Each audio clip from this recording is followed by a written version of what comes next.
Since we were speaking Spanish in the United States, um, it's really comfortable for missionaries at first, since all the street signs are English, all the stores sell American food. Um, and so I think for a lot of missionaries, at least for me, it was an easier transition. There wasn't so much culture shock. Um, but at the same time, it puts you at a disadvantage because you're trying to learn another language, and most of your companions are from, um, or most of mine were from Utah, and so you both just want to speak English a lot. It's just easier to speak English. So one thing that I had to try really hard to do to learn the language was making the most of my language study time every morning.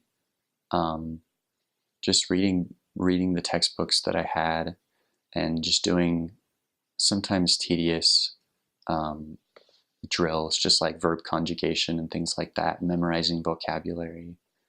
And sometimes I would convince my companion to have us speak only, say, only Spanish outside the apartment, and we couldn't speak a word of English. And so it would kind of force us to be creative in remembering the words that we learned, but were just kind of hard to recall. Um, Another thing that's tough is because so many people that we were trying to teach were either living in Tijuana, just right across the border, or they had lived there, but they just lived right across the border in San Diego. Um, and they found a job in the United States, and they want to learn English.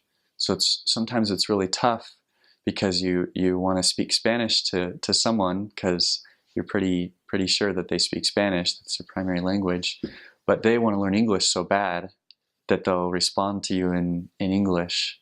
So that's something that we dealt with a lot, that you have to kind of navigate through, is balancing between English and Spanish, but making sure that you're really learning um, and committing to memory the language and the new vocabulary that you're learning.